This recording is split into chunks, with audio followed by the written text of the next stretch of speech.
Welcome to the Forum for Choice. And now, please welcome our moderator, longtime Bay Area journalist, Wendy Takuda.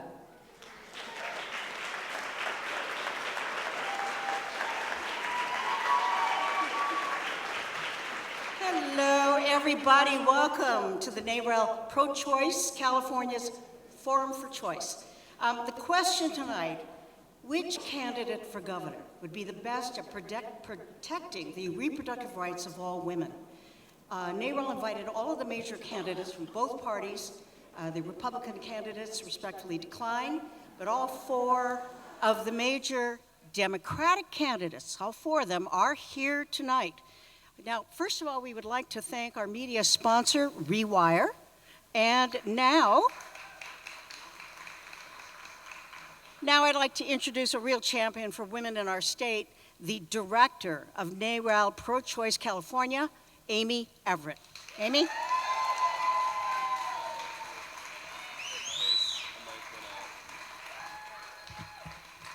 Thank you, Wendy, and thank all of you for being here tonight.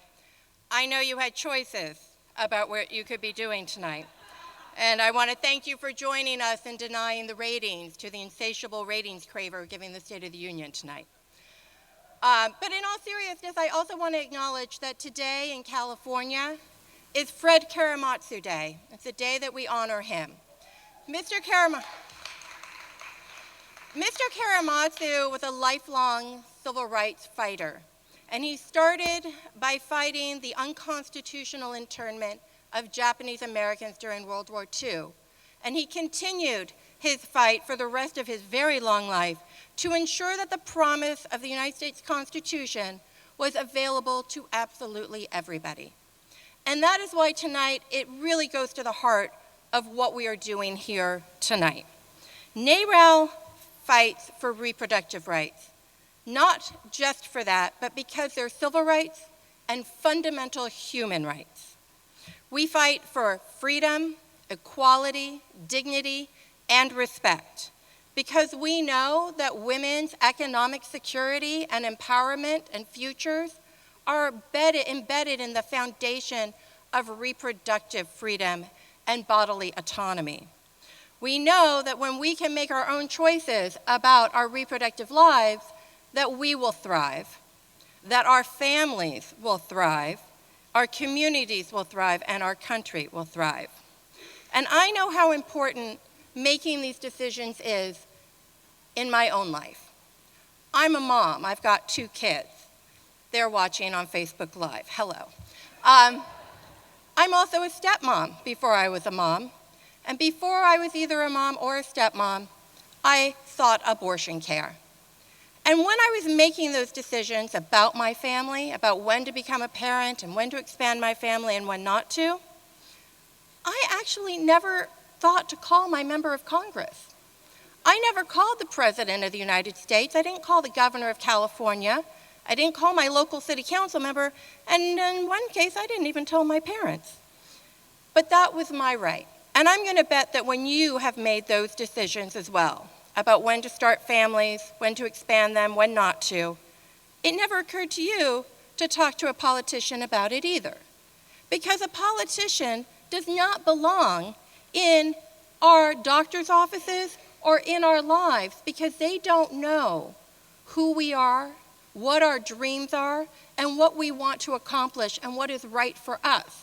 We know what is right for ourselves and our families, and that's why politicians should stay out of this decision-making process.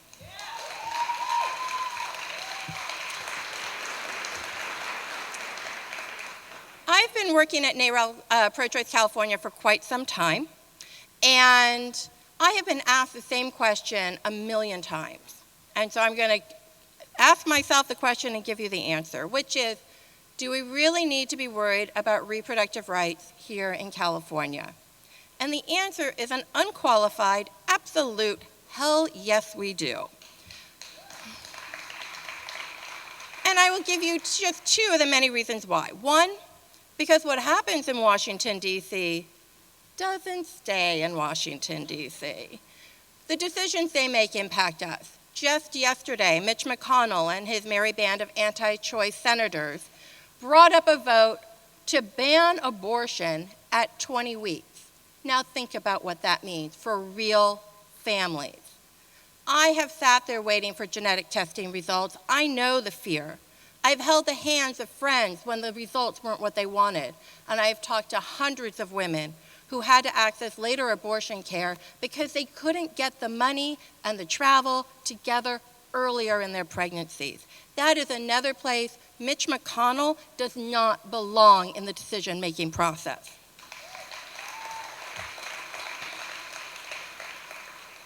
And there's a lot of ways Washington is going to impact us here in California, but I'm going to mention only one more, which is the judges.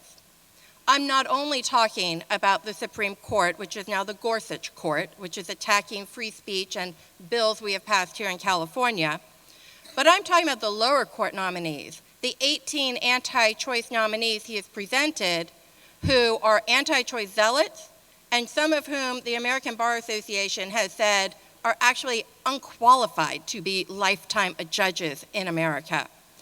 The decisions these people make are going to impact you and me, our children, and generations to come. But there's a second reason it matters why we fight and care about reproductive freedom here in California, and it's because we've got issues right here in California that need addressing.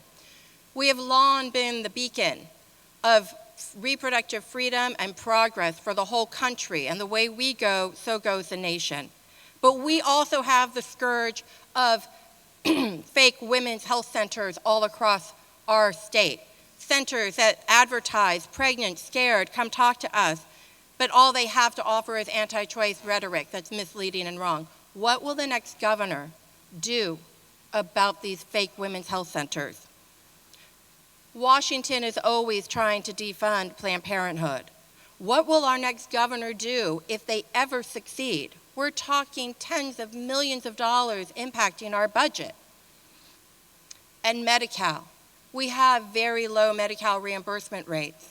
Right now, they are so low that clinic doors are closing at a time when we can't afford for those doors to close. What will the next governor do? I am very proud to say that last week, NARAL released some polling that we did on reproductive freedom in California. And California is unequivocally a pro-choice state. 84% of Californians believe in a woman's right to choose and access to abortion care. 56% of Trump voters felt the same way in California. And I also found that the top 3 issues for women voters included reproductive rights. So when you hear candidates talking about wanting to have the women's vote and what's important to the women, talk to us about the economy, talk to us about education, talk to us about climate, and you better damn well talk to us about reproductive rights, because it's an issue we care about, it's an issue we march about, and it's an issue we vote about.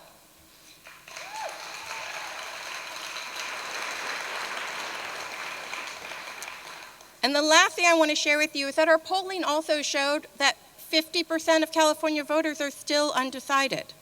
So I am really excited about tonight to hear from 4 pro-choice candidates. We're lucky because they are all pro-choice, to hear what their vision is for the future, what their records are, and help us decide who we want to have as the next governor of California to address the issues here at home in California and what's happening in Washington.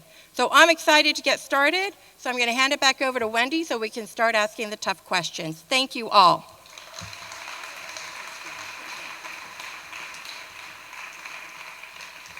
Okay, we are going to get right into it. I want to welcome onto the stage now our 4 Democratic frontrunners, and we will begin with former State Superintendent of Public Instruction of California, Delane Easton. Next, Lieutenant Governor Gavin Newsom.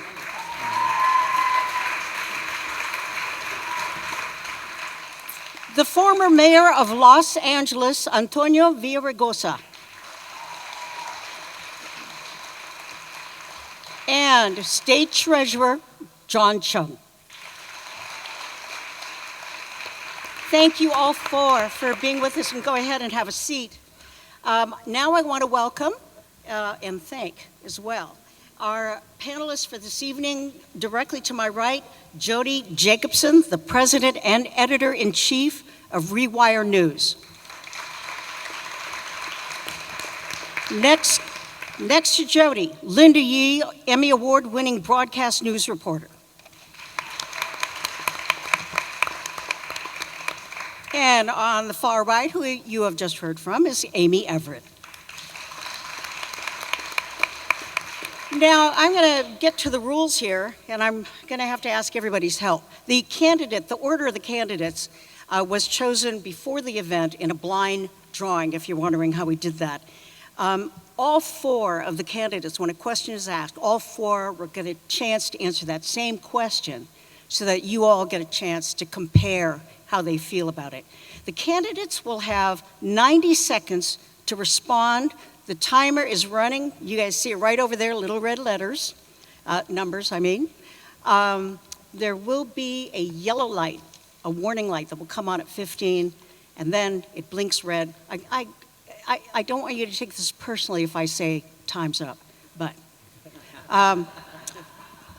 the panelists and I will ask appropriate or follow-up questions for clarification if it's appropriate.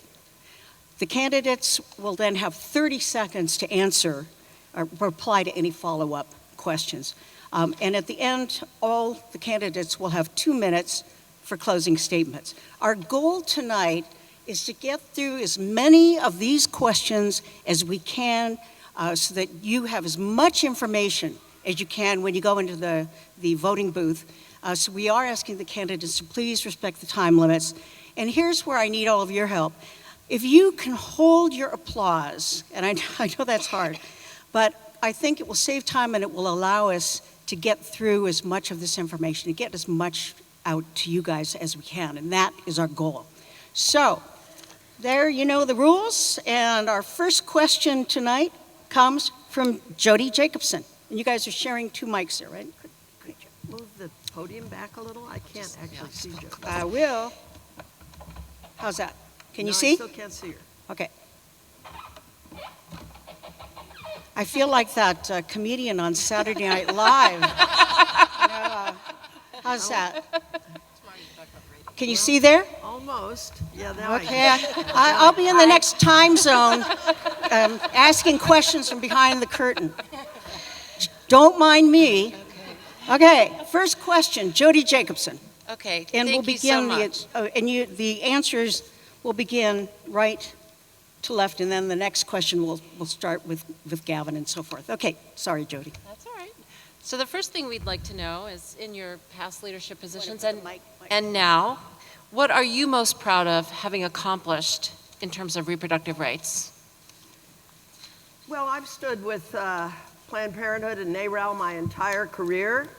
When I was on the city council in Union City, we opened a Planned Parenthood center in Fremont, and the John Birch Society and a bunch of right-wingers went there to intimidate people from going in, and a couple of my colleagues wouldn't go in, but I walked through that line and was there to kick off that event, and I've stood with Planned Parenthood always and with NARAL always.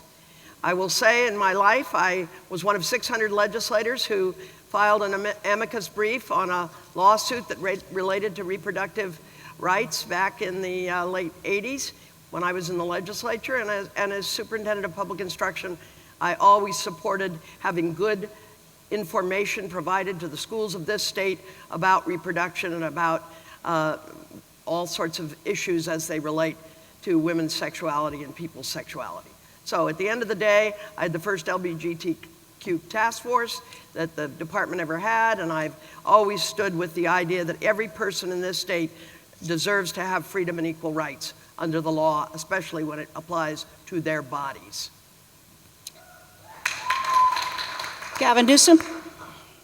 Yeah, I mean, my sort of coming of age on reproductive rights really was shaped by my early childhood experiences. I had the privilege of having grown up with a single mom, a teenage mom, that just a few years after she had me and my sister was raising us on our own.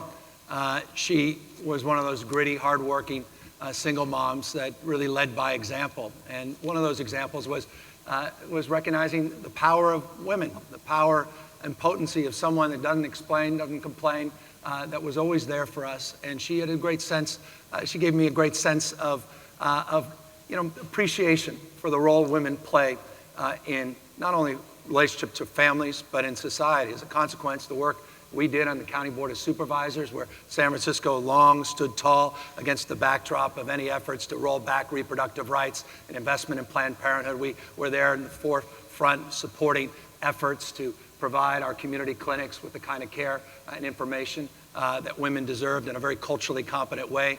The work we did as mayor to advance the first in the nation universal health care plan, regardless of pre-existing conditions, ability to pay, and as we asserted ourselves on a national stage to really push the values and export the values of our city. And accordingly, the work that's been done in the last few years legislatively, I'm very proud to support the efforts at the state as it relates to advancing our efforts to support Planned Parenthood, including my private efforts to support and fundraise for Planned Parenthood and reproductive rights. So in all, sort of the aggregate, standing tall and standing firm, pushing back against whitewater that's coming out of D.C. Thank you very much, Mr. Newsom. Antonio? Hi, everybody. It's great to be here with NARAL and all of you on this day when you could be watching the State of the Union. Like Gavin, I grew up in a single mom raised us, grew up in a home with domestic violence. I saw my mom, her courage in the face of that kind of brutality. I saw her raise 4 kids on her own. I grew up in a matriarchy and have always believed in women's equality and equal pay for equal work. I was president of the ACLU of Southern California, and we had led some of the most far-reaching work in support of Roe versus Wade and reproductive freedom for women. In 1994, I was elected to the legislature. It was 96 or 97. I was the co-author of the Women's Contraceptive Equity Act. I've been awarded in 2006 on parental consent initiative for my leadership efforts in that by Planned Parenthood. Also in 2013 by the National Planned Parenthood, a Hero Award for the work that I did as mayor. I opened up Planned Parenthood clinics from 1994. And the reason why they'd have me come is because they wanted me to do press conferences in Spanish and speak to a community that is the largest community that uses Planned Parenthood services. I've got to jump in there. Thank you very much. On now to John Chung.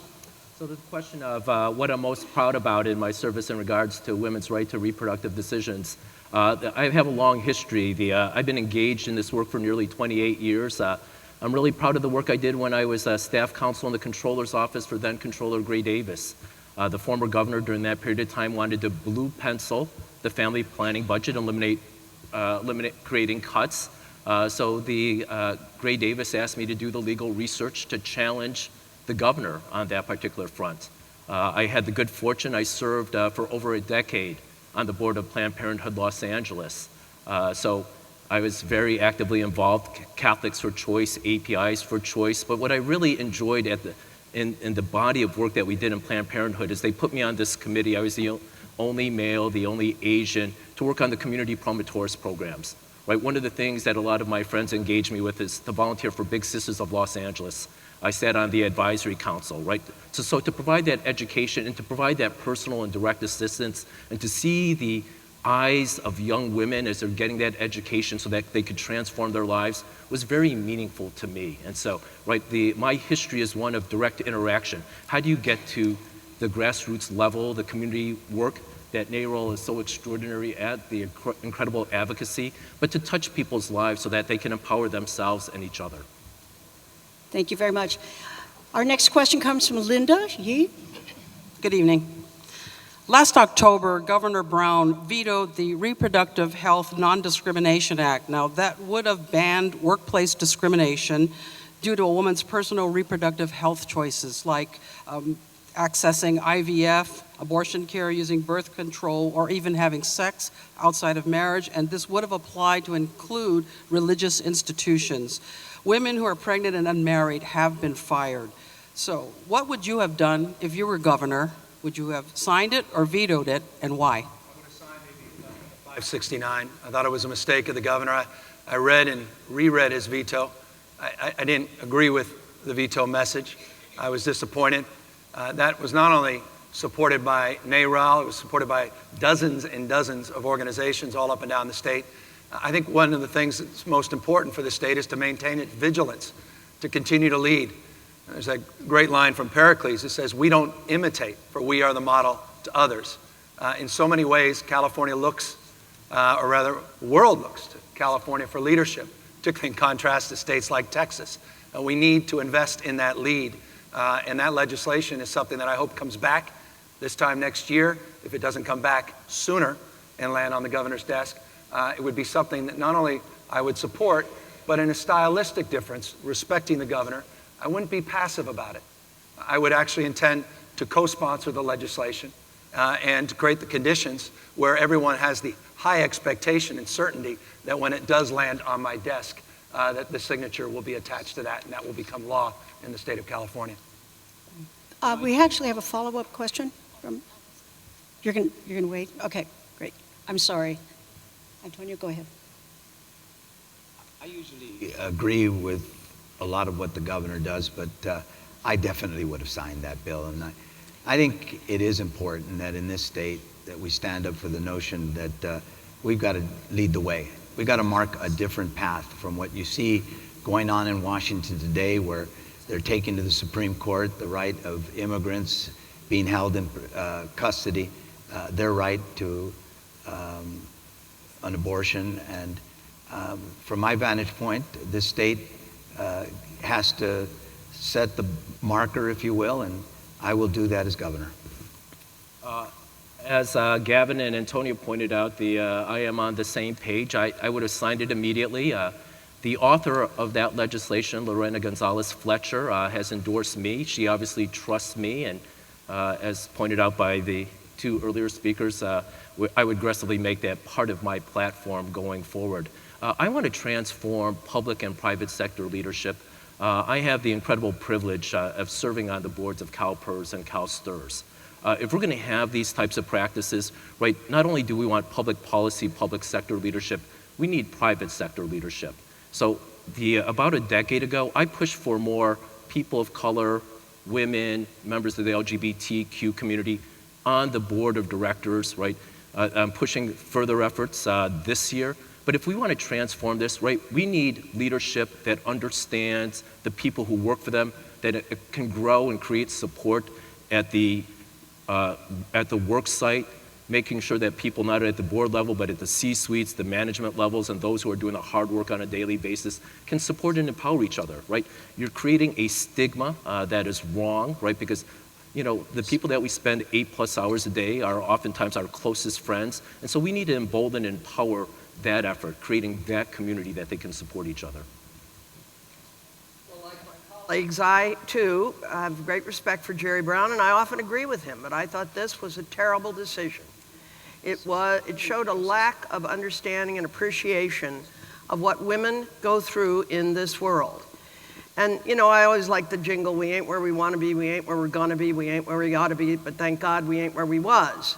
Nonetheless, and all the more, we need right now to understand that women need rights when it applies to their bodies and their reproduction, and they need rights when it comes to the thoughtful design of law in the workplace.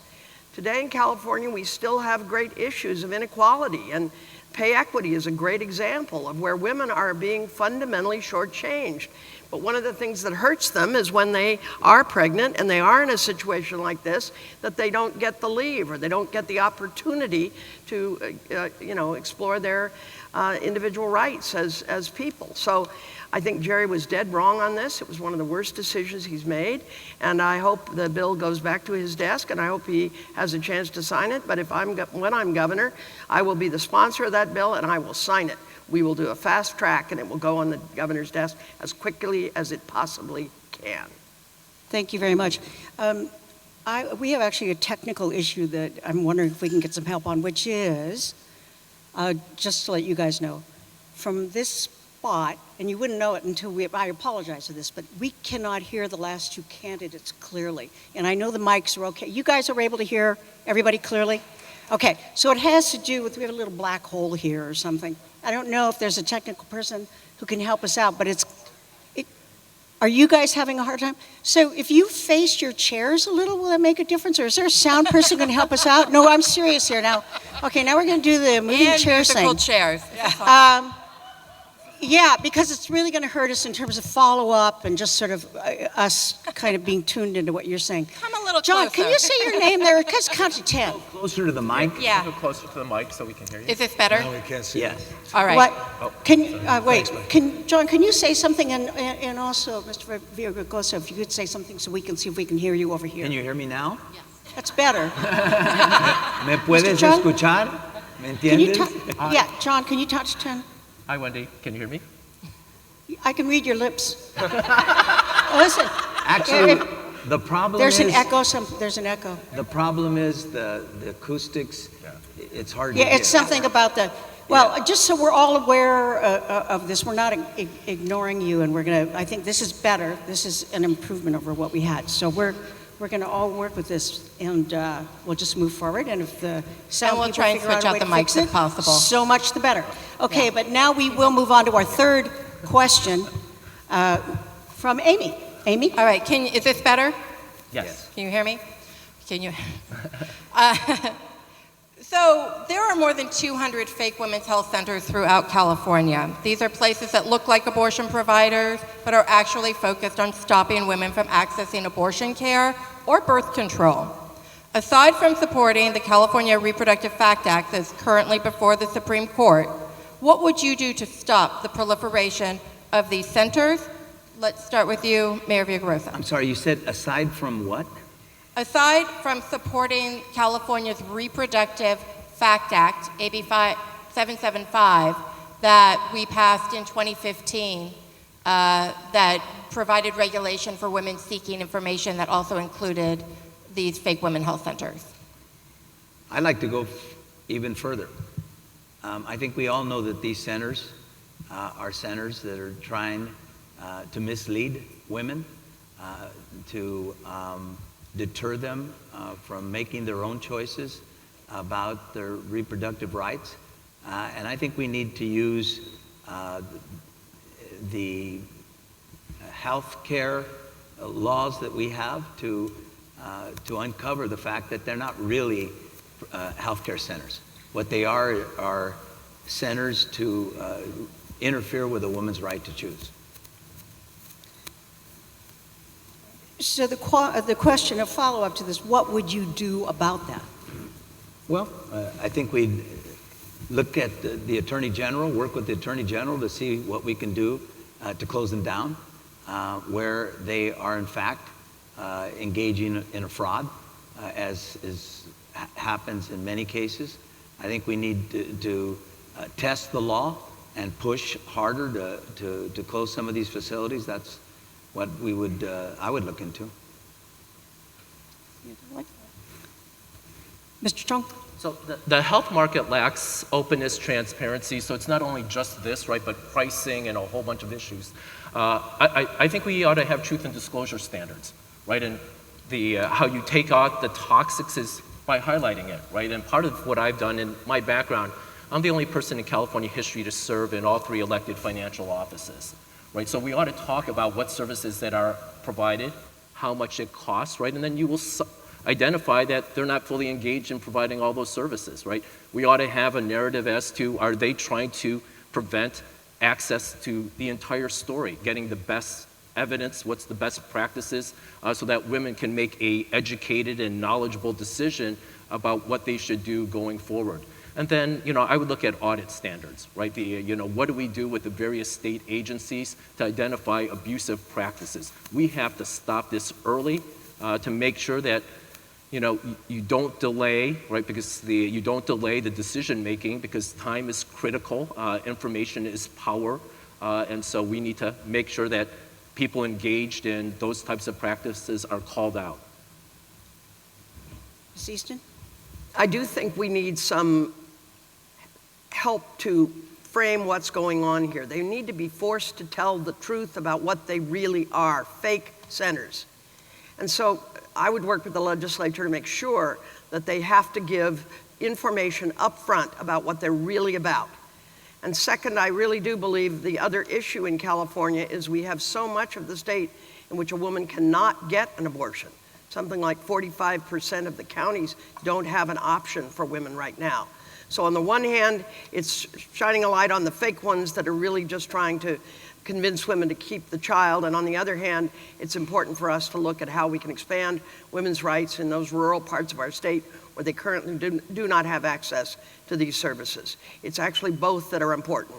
And in the future, though, I do think we have to work with the Attorney General. California has to become much stronger about its stand on a whole host of things, because the orange-haired, racist, misogynist in Washington is not shining the light of truth on much of public policy in this country. California has to become even better. Picking up, you can applaud that. I agree with that. Well, if we're going to express dismay at the governor's veto, let me compliment the governor on signing the FACT Act and compliment David Chu as its author and the Attorney General for at least advancing some truth in advertising. Unfortunately, it is in the hands of the Supreme Court, and there's obviously an open-ended question with this particular Supreme Court as it relates to what's going to happen. Look, I think the spirit of a positive alternative is the correct spirit. We've got to invest in alternatives. We've got to invest in Planned Parenthood by investing in a Medi-Cal reimbursement rate that actually is adequate to meet the needs of adequate funding and provide, again, the kind of culturally competent care that Planned Parenthood deserves. We also need to call out these sham clinics by using the bully pulpit, by using our moral authority. It'd be nice if governors and legislative leaders of all stripes step up and express our dismay, call these things out, call them for what they are. Obviously, we can use legal recourse, but I think moreover, we've got to let folks know what's really going on, which is a concerted effort from the federal, from all across this country, 42 plus states, by the right-wing zealots that want to shame women, that want to frighten women, that want to move us back to pre-1973, and we've got to call that out, and we've got to step up and step into that debate, yes, by being positive in terms of the alternative, but calling out the mischievousness and the fraud in the first place. I have a follow-up question. Let me actually three follow-ups. I've already followed up with Mr. Villaraigosa, but for both John Chung and for Delane Easton, you've described the need for full disclosure. That's already in the FACT Act, which is tied up in the court. I'd like to know what you would do above and beyond what is before the court right now to do something about these centers. And we'll start with Mr. Chung. Yeah, so certainly there's questions about 501c3s and what type of care and information that they're providing, right? So if you're disseminating false information, we ought to be challenging that, right? We ought to be investigating all those various types of practices, right? So it's that added on next step that you ought to do, right? And some of those who are trying to seek nonprofit status and claiming that they're providing certain types of health care, right? We ought to be looking at what type of charitable care and making sure that they're actually doing what they're saying that they're doing. We meaning who? The state. The state. Yes. So the Attorney General's office then? I'm sorry? Attorney General's office or? It could be the various taxing agencies. It could be the healthcare authorities for the state, right? There are multiple agencies that have jurisdiction over those types of activities. But certainly, when you're challenging the tax status, you have to involve the taxing agencies. Okay. Can I have a follow-up to that? So if you all advocate more disclosure, how do you plan to police them, these agencies? How do you make sure that this happens? Let's start with Ms. Easton here, who we. Well, I mean, I feel very strongly that one of the great dangers in society, and we've seen this historically, is when people are allowed to lie to the public at large and get away with it, you start to undermine the social fabric very, very seriously. We see this right now in Washington, but it can't happen here. So we have to shine the bright light of truth on these agencies. The next governor of California has to help California to be a lot more nimble about modernizing what it's doing and making sure that agencies are being responsive, that they are aggressive, aggressive. They're on their toes. You know, I think there are a lot of good people working in state government that are disappointed that they're not being challenged to do a better job, to be more responsive to the public at large. There's some old, antiquated methods and procedures that we're stuck with, and somebody needs to go in there and say, come on, let's get on our toes here. Let's make California more responsive, you know. And there's a lot of different agencies that have those problems. But there certainly should be a convening of major agencies that deal with these particular areas to crack down on them right now. And the governor should work with the Attorney General, but there's other agencies that also should be involved. I think Mr. Newsom partially addressed this question about what are the additional things beyond the FACT Act, but if you can answer Linda's question, and specifically, one of the things that you were saying is we've got to shine the bright light on them or call them out.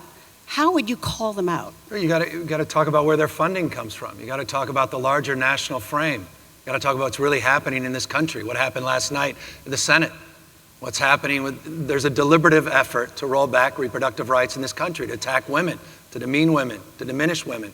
A lot of mythology is being spewed about what abortion really is. A lot of false and misleading things are being said, not just in clinics, but in our public discourse. And you need the moral authority. You need leaders to step into that debate. You need to call it out. You need to explain it. You need to expose it. You need to connect dots. And to the extent you can use your legal tools accordingly. But at the end of the day, you also need, and I think it's incredibly important, to have that positive alternative so people don't need to seek that as an alternative in the first place. And that's incumbent upon us to have a robust investment in making sure California truly leads and addresses the issue of the disparities that still persist, particularly in rural parts of the state, to access to reproductive rights, again, in a culturally competent way, because you can't talk about these things unless you're talking about it from an ethnic perspective and a racial perspective, because at the end of the day, the plurality of people seeking those services are women of color, and that's fundamental in terms of any approach we take on this. Let me jump in. Then Linda, did you want to ask the other two last candidates in your follow-up? That was my saying. I mean, I know that we all talk about calling them out, but I want to know, if I go into a clinic and they start spouting stuff about anti-abortion, how do you police that? How do you tell them they can't do it, but how do you stop them from doing that? And let's start the answer there with Mr. Villaraigosa. Go down the line. You're asking the question? Yeah. Mm-hmm. You know, I do think, I think all three of them have made important points. I think you do use that bully pulpit. I've done that my whole life. You know, when I was in the legislature, as I said, we were opening up Planned Parenthood clinics. There were protesters, much as there were. It wasn't the John Birch Society. It was usually these pseudo-Catholic organizations and others who would try to block us. I think you got to stand up for the notion that this is a right, a right codified in Supreme Court decision, but really a privacy right that we all respect and believe in. And I think you got to use that bully pulpit. And I think we also got to look at where their funding comes from. And I do think, actually I agree with Gavin, I think we got to research where that money comes from, how we can block it. You know, try to do everything we can to undermine their revenue sources. Mr. Chung, how would you police it? We need brave and courageous young ladies and men to come forward and share what they're being taught or the information that's provided, right? And then we need to rally. We need to rally to the cause, right? You've had the other side rally against Planned Parenthood and the other clinics, right? When I was on the Planned Parenthood board, I remember our efforts to challenge Randall Terry. I remember when I was a staff person for Gray Davis drafting the bubble legislation so that young women or women of all ages could go to the clinic without the threat of violence or harm.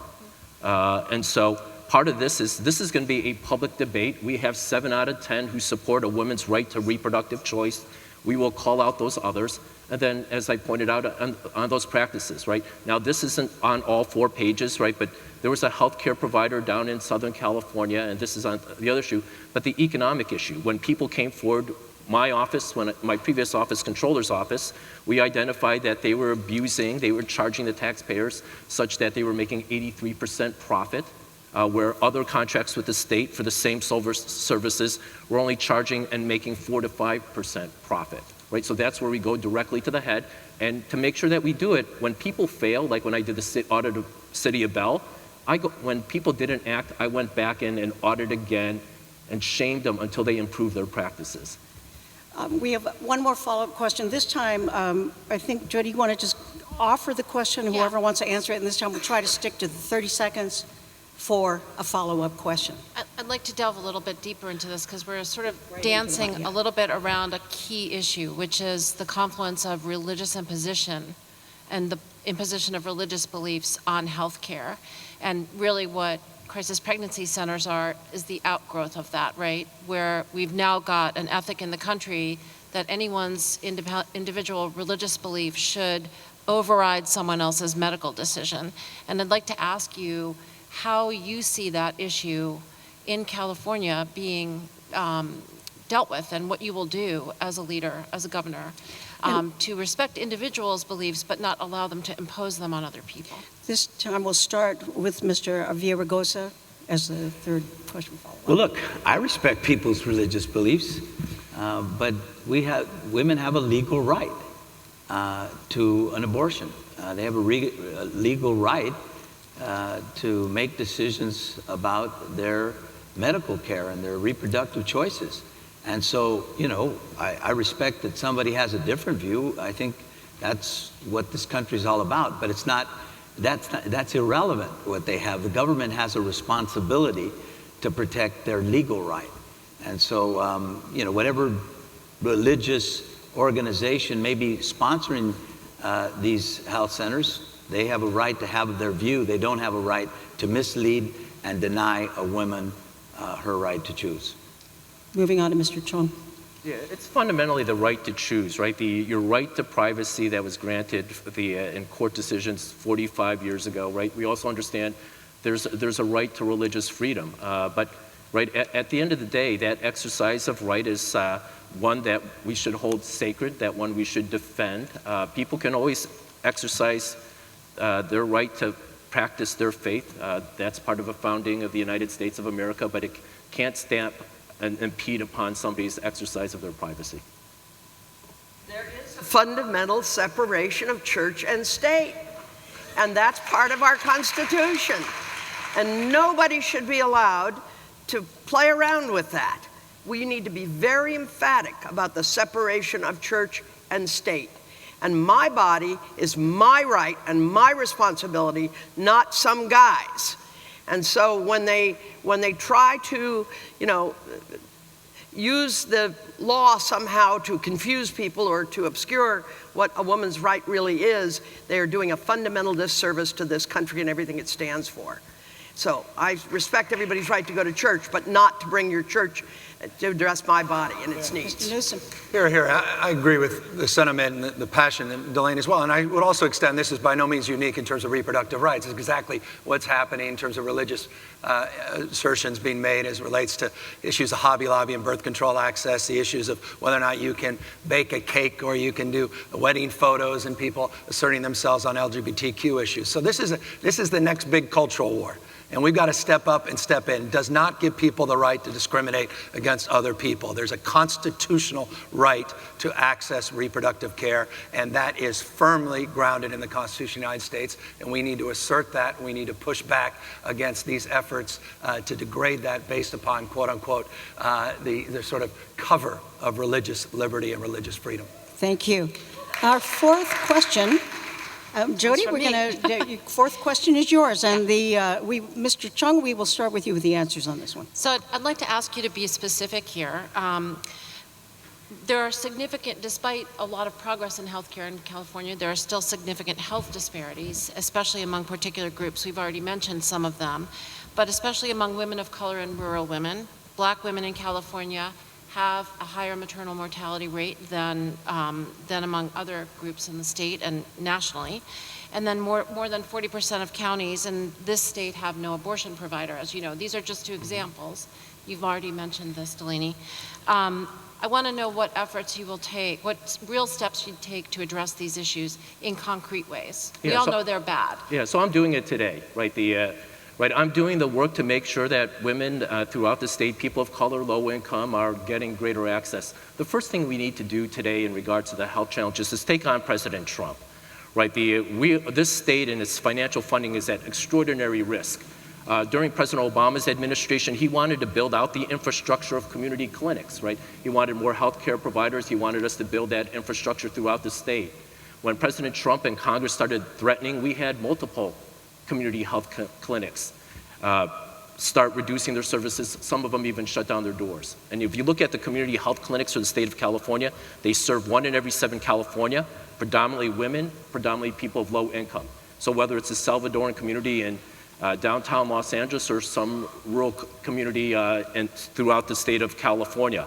So I came up with an idea. I chair about 12 economic development authorities, and I said, why don't we take some of the funding that we have from one of our pots of money. I went to Senator Holly Mitchell and Senator Richard Pan and Dr. Joaquin Arambla, assembly member from Fresno. I said, please don't steal this money, but I want to create lifeline grants so that these community clinics can access this money so they can figure out what they can do to keep their doors open in the era of President Trump. So I am taking action today to make sure that we address the needs of the communities that you just mentioned. Ms. East? Well, let me just say to all of you, it's time for this state to do what the nation is not able to do, and that is to demand that health care be a right of everyone in California, not a privilege for the wealthy. The problem with having a for-profit health system is that really sick people are not very profitable. So the for-profit companies want to kick them to the curb or keep them underserved. And we have to come together as a state of California and figure out, yes, how to serve our African American and our Latino moms and children and dads and everybody. But we've also got to remember that we've got rural, remote parts of this state that are terribly underserved as well. So it takes an entire village to do this work, and we are going to convene an effort to get health care for all in California. I have been a supporter of SB 562, and if that doesn't come to pass this time, you better believe that I will be on the absolute cutting edge of making sure that California has health care for all, because I don't want to see our children sick or hurt or dying. I saw a doctor, he testified before the legislature. He'd seen a little boy over the weekend, 107 plus degrees of fever, unconscious. He nearly lost his life. They saved his life, but he went deaf in one ear. All of this cost the taxpayers over $50,000. They did save his life, but he's now disabled for the rest of his life. We need to be able to be much more on our toes. For the one of $4 worth of antibiotics, we did not save that child's hearing. And so we need to be much more nimble about what we're doing. Canada has, slightly fewer people than we do. I'm going to have to jump in here. I'm sorry, what? I have to jump in. Oh, I'm sorry. I can't see because of the You're John's excited. knees. Yeah, I know. We have a little. Pick up on a lot of the spirit of Delane, since we support the same framework for universal health care in this state. But let me just say something. It is an interesting and tragic fact that maternal mortality rates are the highest in the United States in the developed world, which is an extraordinary fact that most people are not aware of. And it's 3 times greater for African American women than it is Caucasian women. So this is a serious issue, and it's a crisis of sorts. And so, of course, the framework of providing in a comprehensive manner quality health care is foundational in terms of ultimately addressing it. But there's a subset of it that also requires a real investment in prenatal care, a real investment in women prenatally that's actually in decline as well in this state. We had higher prenatal rates a decade ago than we even do today. And that's for a series of issues. By the way, even with the ACA in effect, that's the case. Now you see the premiums of the ACA potentially going up 30% in one estimate next year. We can't play defense. We've got to, as Delane says, play offense. We're spending $367.5 billion a year on health care in this state already, yet 3 million people don't have health insurance, 12 million people are underinsured, and we're seeing premium increases the last 2 years, double digits. We have got to commit to step up and step in, as the private sector interestingly did today. Warren Buffett, who said it's the tapeworm destroying the American economy, health care, and he talked about the for-profit system. system. If they can tame that, certainly California can, and I commit, like Delane, to follow through on it, just like I did when I was mayor of San Francisco with the city, making sure that we provide health insurance for all the uninsured in this town. Thank you, Mr. Newsom. Mr. Villaraigosa. The four candidates on this stage, I believe that healthcare is a right, not a privilege. I believe in universal quality healthcare. That's why I moved in 95 and 96 to expand Medi-Cal to 200% above poverty. At the time, it was 100%. Today, it's only 175. Authored Healthy Families, 750,000 people have health care. I think we need a target, though, by the way, while I was Speaker of the California State, it dramatically expanded the investment in community health clinics. So one of the things that I think we need to do is we need to identify, because the specific question is about that 40%. We need to identify those 40% of the counties that don't have a viable option for women. And as was mentioned, obviously it's poor women, because if you have wealth, you can go to LA or San Francisco. So for those women, we've got to expand dramatically the health clinics and access to health care in those specific areas. We know that the rural areas disproportionately are the areas that have the least access to health care, and including for health care for reproductive rights for women. And so I want to focus on that as I have in the legislature and as I have as mayor. Follow-up questions, we then go to Linda Yee for the fifth question. The state senators will soon be taking up a bill known as the College Students' Right to Access. This would require UC campuses, state colleges, and community colleges with healthcare centers to provide abortion pills to students. What are your thoughts on this legislation, and would you sign it if it's passed? I would sign the bill, of course. I mean, I really do believe our bodies ourselves. We control our own bodies as women. It is not up to the state. It is not up to the government. It is not up to our college. If this should be available to all women who are attending college campuses, period, full stop. And I also say to everyone here, we have come a ways. I am old enough to remember when abortion was illegal and when people put their lives on the line. It's absolutely imperative that we do, in fact, support women who are at college, but it's also important that we go to the rural, remote parts of our state where so many women do not have access. This needs to become a no-brainer for California. And I pledge to, in my very first year, make sure that California is covered for every single woman and every single person. And when it comes to health care, it's absolutely should be a right, not a privilege. I don't need 90 seconds to say, of course, for obvious reasons. I mean, it's an interesting thing, isn't it? It's an opportunity for the right-wing zealots that don't like abortion to join the same cause.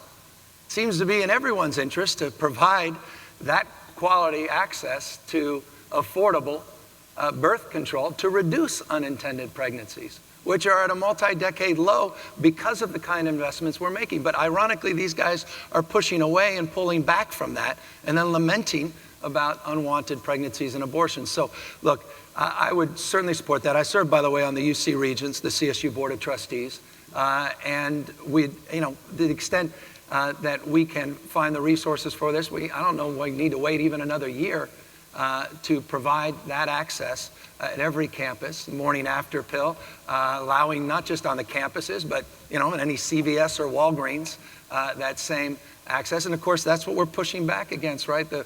All of these efforts in all of these other states to roll back those Medicaid expansions that provide those birth control pills, those personhood amendments, which are really an attack on in vitro fertilization. And this is all, again, part of asserting leadership. And I think doing so on our college campuses makes absolute sense. Mr. Villaraigosa. Absolutely, I'd support it. I actually would go further. When I took over a few of the lowest performing schools in Los Angeles, I took over my alma mater, Roosevelt High School, which had a 36% graduation rate. It now has an 81%.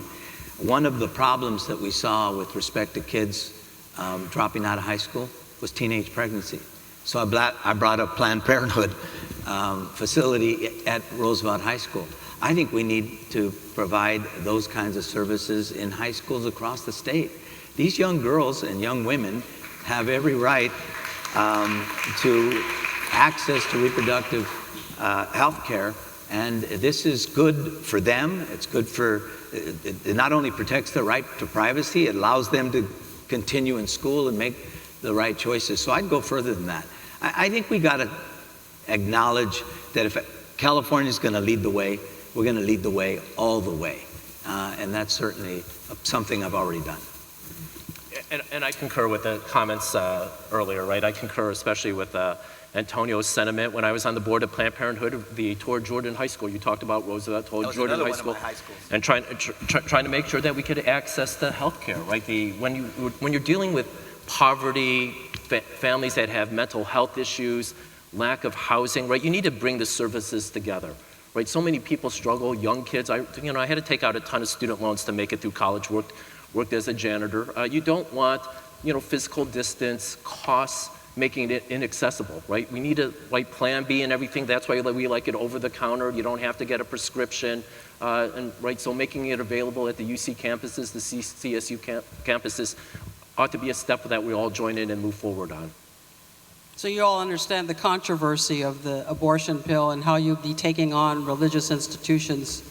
Yeah, absolutely. Eyes wide open. Sort of what happened with the governor's veto. Okay. Amy, next question. So we've talked a lot tonight about health disparities and lack of access right here in California. So I'd like each of you to imagine for a moment that you are talking with a young woman who is the first in her family to graduate from high school.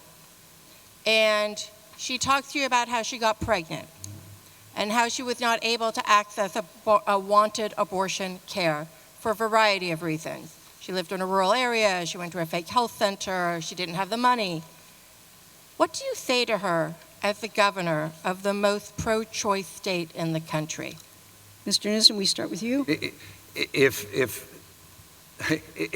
this is a past tense, meaning she's now past, she's had the baby, it's a tragic example of how we failed her.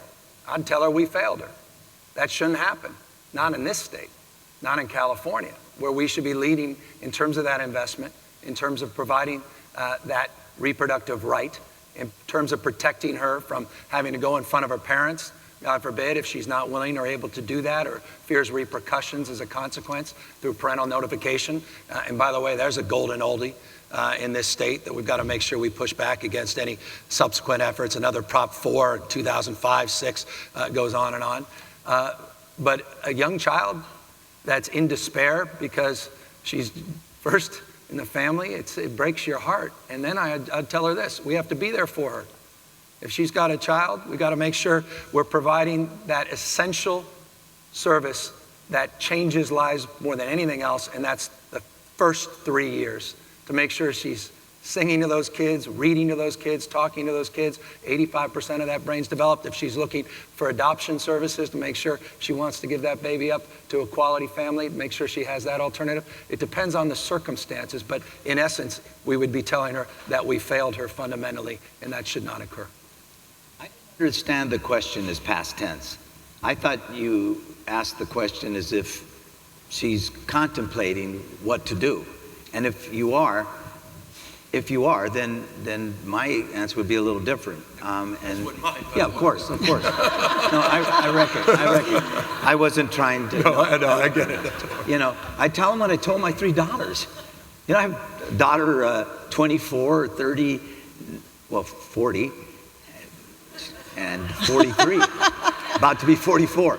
I tell them what I told them all, early on.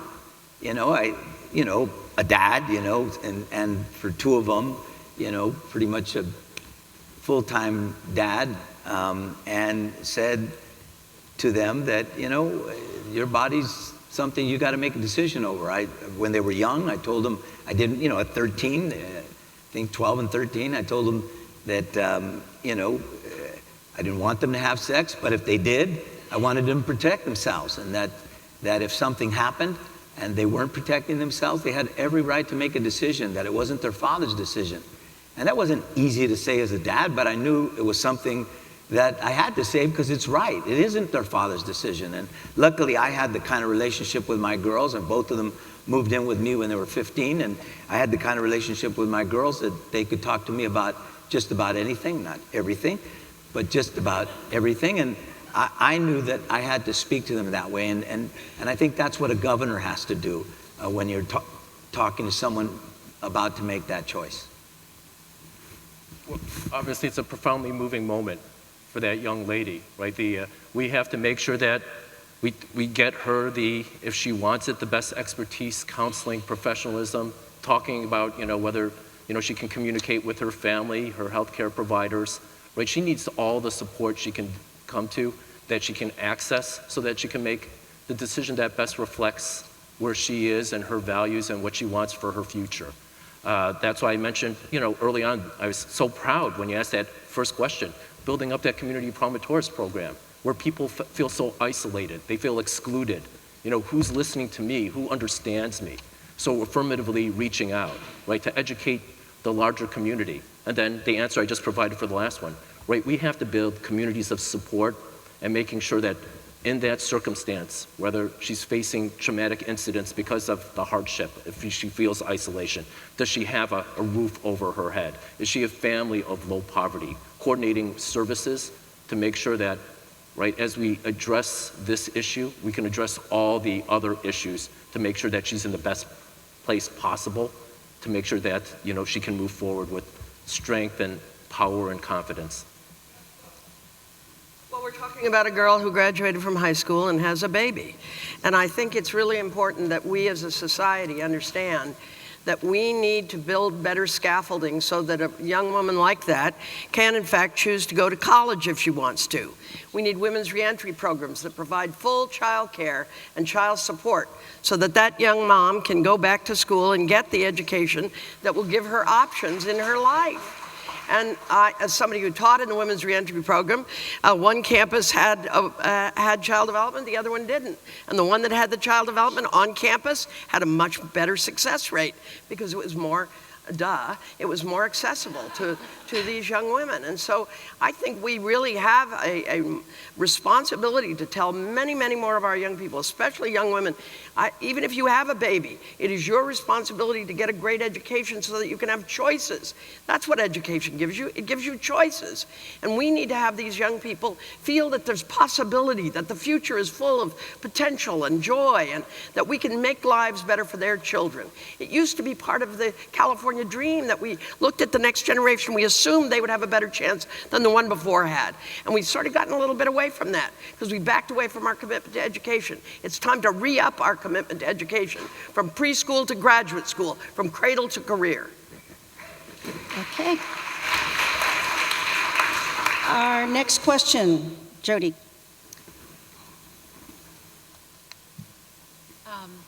We know that we're all aware that reproductive rights are under tremendous assault by the Trump-Pence administration, with a slew of anti-choice judges, efforts to defund Planned Parenthood, eliminating no-cost birth control, bans on abortion, all of that. We also know that y'all are here seeking votes in an election and are supportive of reproductive rights. But what we want to know is, why should California women and people in need of these services trust you to be the leader after the votes are cast? What will define your leadership in this area? And how do we know that we can trust you after the votes are cast? And Mr. Villaraigosa, we begin with you on this question. In what area? In the area of being a leader on reproductive rights. Reproductive rights. Well, I think the best way to see what you're going to do is to see what you've done. I said I was the president of the ACLU of Southern California. We were one of the leaders, along with many organizations, but certainly one of the leaders protecting a woman's right to choose. I was in the legislature through the 90s and protected a women's right to. Remember, when I got elected in 1994, I had Pete Wilson. And although he had a lot of pressure by the right wing in his party, to deny a woman's right to choose, and particularly access to reproductive freedom. I was there. I told you I authored the Women's Contraceptive Equity Act, or co-authored it and led the effort. I was either majority leader or speaker at the time. I led the effort among mayors when there was a pushback nationally on the issue of reproductive freedom. And so I've done that my whole life, and I'll do that as governor. And you know, let's be candid and clear. When you talk about reproductive freedom, disproportionately we're talking about, reproductive justice and economic justice for poor women.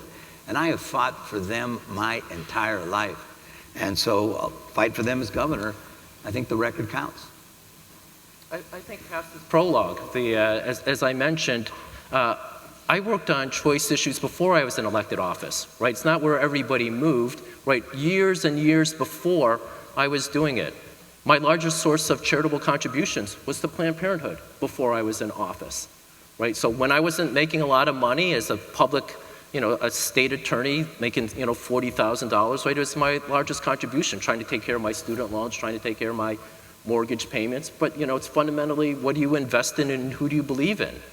And I mentioned the litany of stuff that I've done, right? Who is best positioned to take on President Trump, right? Everybody here is talented, they're bright, they believe in this cause, right? But I stepped up last year when they were going to eliminate the community clinics, right? So it's who has the creativity, who understands the finances, who's going to lead. I led. Well, I'll put my record up against anybody's record when it comes to standing with Planned Parenthood and NARAL. I have always fought for a woman's right to choose. And I did have an eye-opening experience when I first went to UC Davis. There were a bunch of women who discovered that, in fact, at that time, you couldn't even get birth control without your parents' permission if you were under 21.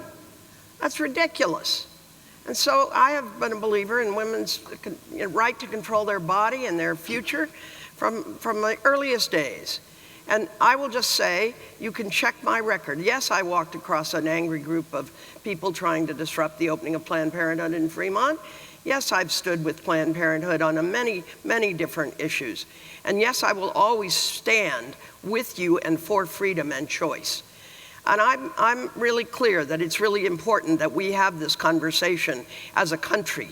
It's really time for America to step up and make sure there is equity between the sexes, between men and women, when it comes to pay, when it comes to reproduction, when it comes to our lives generally. We need to have the kind of freedom that will, in fact, lift up the next generation and the one after that, because if women are given equal rights, we will, by God, make a difference in this country.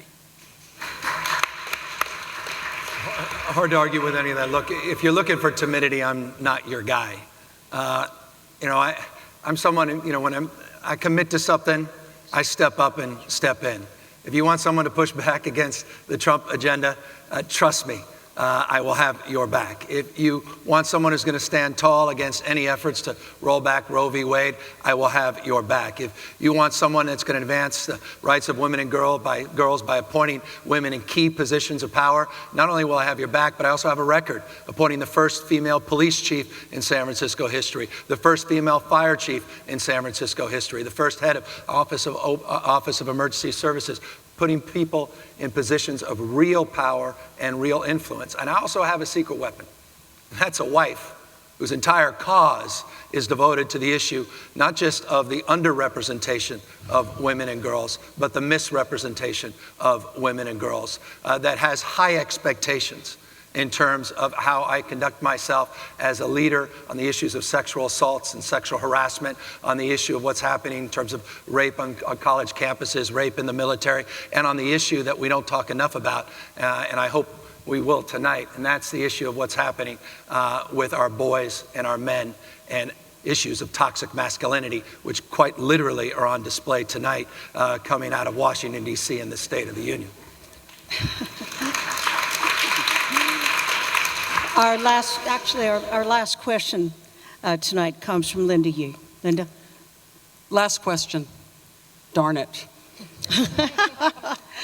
UCSF and other researchers have done studies that show that it is safe to bring birth control pills over the counter without prescription.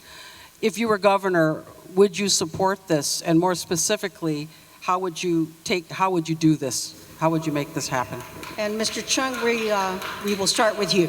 Yeah, I think I've already said it earlier, right, in reference to your earlier question, right, supporting Plan B, right, the Obamacare era administration in regards to investing, making sure that, you engage in preventative activities so that you have better health outcomes ought to be made more prevalent and widespread and supported by state policy.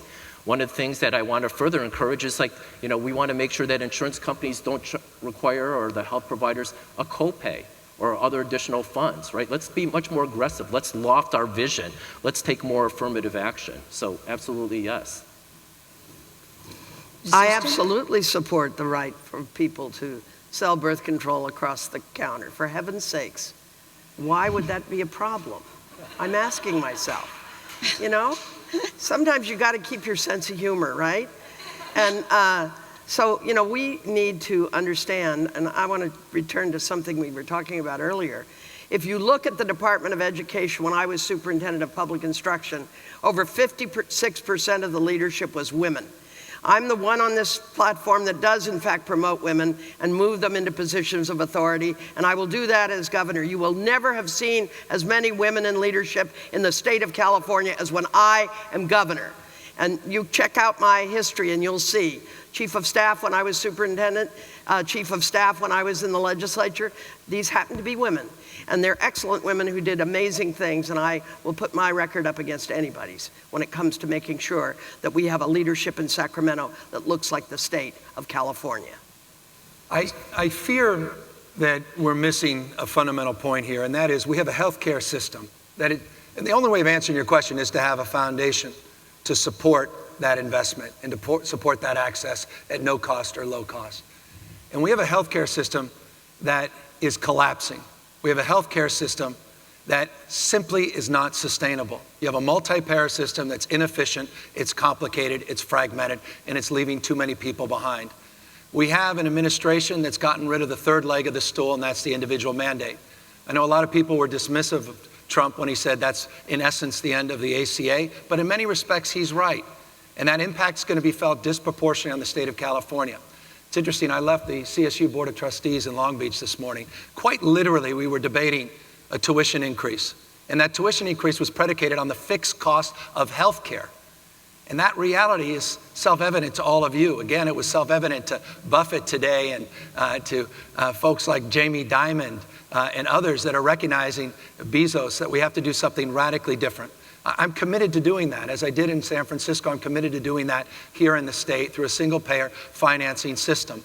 And that substantively is a way of utilizing the purchasing power of the state in a way to drive down prescription drug costs, to drive down the costs of birth control and access to quality kind of products and care that ultimately can answer that question in a systemic and substantive way. You can't play defense in this environment. We need to take control, the reins of healthcare in this state, and we need to organize collectively a new approach and adopt a new strategy. This is over-the-counter drugs, though. It doesn't do with prescription. No, but it goes deeply to lowering the costs to the taxpayer so we can provide ample access to over-the-counter birth control. So it does go to our purchasing power. It does go to our ability to pull our resources and to provide those access. Because at the end of the day, it's an access question and it's a cost question fundamentally, in addition to obviously a leadership question. The answer is yes. Many countries have over-the-counter birth control pills. I think if you go to Mexico, if you go to Europe, we wouldn't be doing something that, as you said, the science doesn't support. And I think we also have to make sure that, it's affordable, obviously, and I addressed the issue. We have to address drug formularies that are completely out of control. And from my vantage point, we should make sure that for people that can't afford it, it should be free. It shouldn't have a cost associated to it. Because the whole issue of reproductive freedom, as you know, goes to economic security. People have a right to plan their families and make decisions about that they can afford and that is right for them. So yes to that answer. Mr. Chung. Oh, I was Excuse the me, first to answer. it's getting late, you know. No. We're going to go to the closing statements now, and each of the candidates will have 2 minutes, and we will begin with Ms. Easton. With me? Yes. Well, let me thank you all for being here and for your amazing fortitude tonight. I really do appreciate your standing with all of us over the years as we have, we've come a long way, baby, but we still have a ways to go. And I just ask that each and every one of you help us to help California to be the leader in this country at this very dark time in our country's history. We need people like the people here who will, in fact, step up and make sure that we're protecting the rights of each and every person in this state.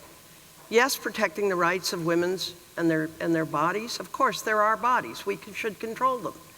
But in addition to that, protecting the rights of our children to have a great education, to have great opportunities into the future. A bunch of people coming out of a depression and war managed to do that in California. And yet somehow we've gotten faint-hearted. We've dropped to 41st of the 50 states in per pupil spending, but we're #1 in per prisoner expenditure.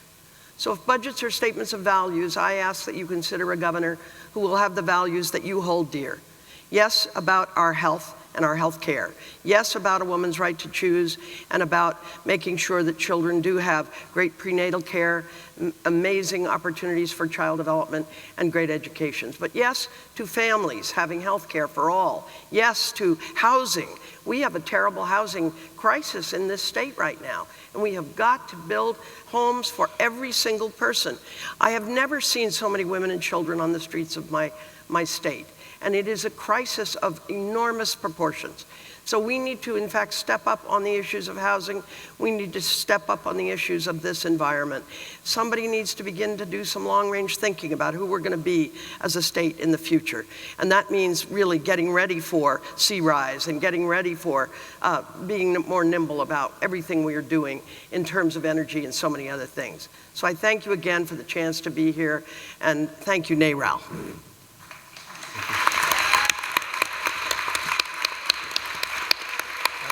Thank you, Wendy. Thank you, NARAL. Thank all of you very much for taking the time to be here, particularly taking your time away, though most of you probably are happy you're missing the State of the Union.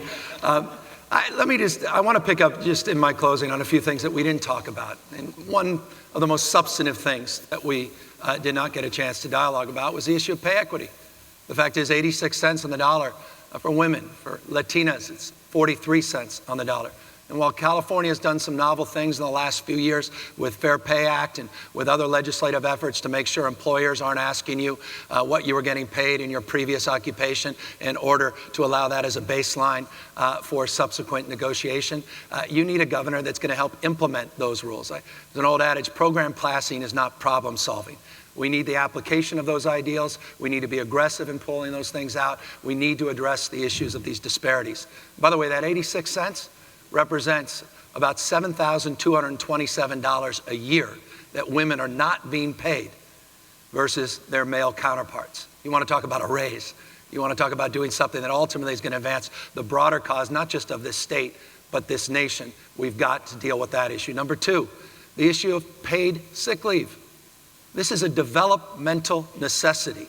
It's not a nice to have, it's a must to have. And it's not just women that need to recover. I mean, we went through 4 C-sections. Talk about recovery from childbirth. But it's also about that bonding, not just for women and their children, but for men that need to also step up and step in. 39 days, my wife loves to remind me. That's the number of days that a working woman, 71% of working women, work more a year at housework and childcare. Those are working women than their male counterparts. We also need to elevate the role of men in this society to step up and do more to help support families and to support working women. All of these things need to be culturally adapted in a framework and a strategy that is a proactive strategy to raise awareness and raise the bar, not just push back against efforts to roll back our protections and our advancements in California, but to set the tone and tenor, to have a cultural conversation about men and boys and women's roles in society, and get serious about elevating women's status and maintaining our leadership nationally and internationally. Thank you very much, Mr. Newsom.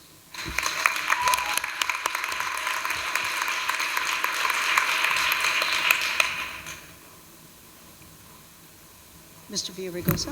Thank you. First of all, let me say, I think all four of us would be the strongest defenders for a woman's right to choose, for protecting reproductive health care choices for women. I'm running for governor because I believe that the next governor has got to address the fact that the issue of reproductive freedom is really an issue of economic justice. The issue of poor women not having access to that kind of health care. The next governor is going to have to address the fact that we're the 6th largest economy in the world, an economy akin to France, with the highest effective poverty rate in the United States of America, an economy akin to Romania. We're going to have to focus on the fact that we have to grow together, that this state can't leave so many people behind on the issue of health care, on the issue of housing, on the issue of what we're doing to train people for the jobs of the 21st century. My entire life I've stood up for those people. I was a community organizer for 25 years before I got elected to the state assembly, a labor leader. I told you I was president of the ACLU. As Speaker of the California State Assembly, virtually every progressive thing that came out in the 90s came out under my speakership. Anti-discrimination bills for gay and lesbians, healthy families, class size reduction, virtually all of that came out while I was Speaker. When I was mayor, I tackled these issues in a city that is 4 times larger than the next biggest city, a city very similar to this state. And I believe that the next governor is going to have to say, you know what, the best way for us to go, the best way for us to protect women and all of us is to grow together, is to invest in one another. I'd be honored to have your support. Thank you very much. Thank you very much. Mr. Chung. Yeah, I want to begin by thanking NARAL, and thank you for the hosts and moderators and my colleagues. We're all passionate in making sure that we move California forward. This election is about our future. We have a president in the White House who has admitted to sexual harassment, right? And that problem stems not only back in Washington, D.C., but it comes here, close to here in the Silicon Valley. It captures Hollywood, and it captures state and local city halls. And so we need somebody who is a visionary leader, somebody who's a progressive, who's going to take on that attitude, that culture. Right? We need somebody who's going to change the mission and culture of the state of California, elevating the hopes and aspirations of all. And so I have that progressive vision to make sure that we fight for reproductive choice, not just when you're in public office, right, but what you do throughout your life, to make sure that we provide kids and others with access to the best education, to make sure that they have universal and affordable health care that doesn't break their bank. And we need somebody who has that track record I've shared with you, right? Taking on and putting on the community clinics, right? The ideas and the innovation and the spirit to get things done. As Gavin mentioned, we have to take on pay equity, right? We can't wait till equal pay day on April 10th, right? We need to transform that. And we need to make sure that that sexual abuse culture stops, right? And we send that powerful signal. So I am the person that you can trust, who has the record, who has the financial background to fight for the values, right? Because if you don't have the money, you can't pay for all this stuff, right? Gavin and Delane and us, generally we all support single payer, right? But how do you find that extra money? Who has the power, the attitude, and the experience to transform that change? I respectfully ask for your vote for governor. Together, we know that we're going to accomplish extraordinary things. We're going to make the California future synonymous with the American dream.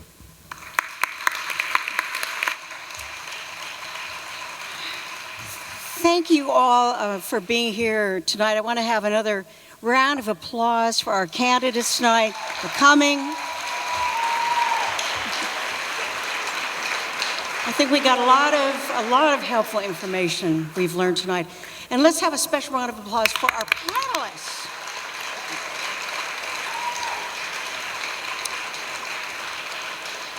You can continue this conversation. Use the hashtags Forum for Choice and also hashtag CAGov to find out more.